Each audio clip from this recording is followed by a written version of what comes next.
Dave, how you doing this morning? Always blessed. Well, I got to talk to you a bit outside, and you're just kind of talking to me about some of the challenges and everything that Fisher House is currently doing. But for those that don't know about Fisher House, what could you tell them, and just so they're familiar with what you guys do? Well, if you think about what happens when a child goes through a medical crisis, there are a lot of programs that support the family so they can be together to help the child go through. Well, with Fisher House, we build a home away from home and support the military and veterans communities. We now have 100 houses throughout the world. We have 2 in Germany.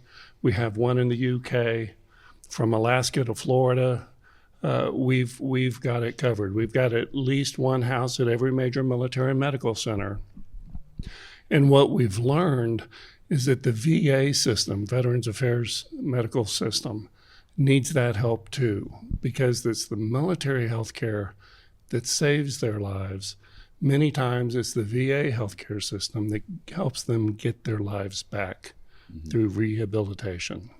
Well, and you're just sharing with me out front here that it goes a lot further than that. It builds a community. Like, for example, if someone loses their loved one in the service, you're going to help support that family. They're going to have someone to talk to that's been through it and kind of support them. And that's something that we're already experiencing right now with everything going on. You talked about the dignified transfers as well. Can you talk a little bit about what you guys are doing there? Well, we have one very special house at Dover Air Force Base. And it was President Obama who opened up the opportunity for families to come and see their loved one returned and the flag-draped coffin. And when the military started that process, families would be brought in. They'd stay in a strip hotel, quality places, but you were by yourself. And a van would come and bring you to the flight line, and you'd watch the ceremony, and then you'd go back to a hotel and be alone. So we built a special 9-suite house there. We worked with the chaplains and the staff, and we built a pavilion across the way. We couldn't quite call it a chapel because they were trying to raise funds for a chapel, so we called it a pavilion where folks can gather their thoughts. And so when they come in, the first thing they see is this beautiful facility that is dedicated to their loved one's service and sacrifice. And it's our opportunity to show them, from grateful Americans all over the country, how much we appreciate their family's sacrifice. Well, and speaking of that, I mean, you had shared with me you were in the military for 15 years and now you've been here for 32 years. What made you want to pursue that passion of helping people?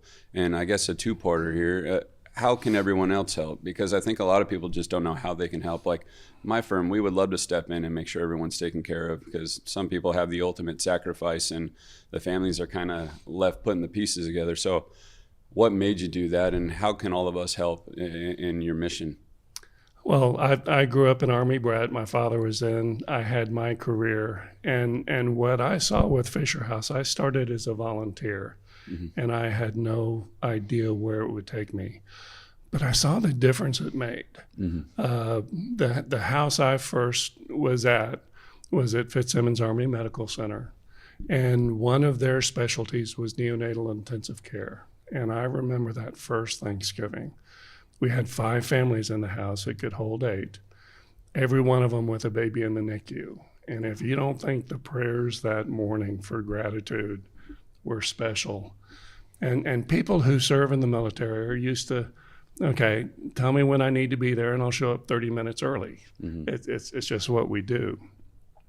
But when you are able to make a difference for these families, they walk through the door and their eyes just get wider when they see the how much other people care. You know, they'll take a number, they'll wait all day, but when you show them how important they are and give them the opportunity to be there through the healing process, it's a rare thing you get to do in life. And I always said I would retire when we hit 100 houses. We did that last year. I'm thinking 125, 150 is a much better number. Yeah. Just keep moving that goalpost, see how many people you can help, right? Well, we're making a difference. And On average, families are with us for 5 to 7 days. But just before Christmas, I met a young lady who was at the Richmond VA supporting her husband who had been in a car accident in September. And she had not been home for that period of time. And she could not have afforded to stay there. And to give them the gift of not only avoiding the financial cost of being there, but to be a part of the healing process is going to make that family stronger and the recovery just that much better. Well, what you're doing is amazing, and thank you for your service, and thank you for letting us know how we can help. And I look forward to following Fisher House and being a part of it myself. So thank you for everything. Thank you. Yeah, it was Well, nice thank talking you. to you.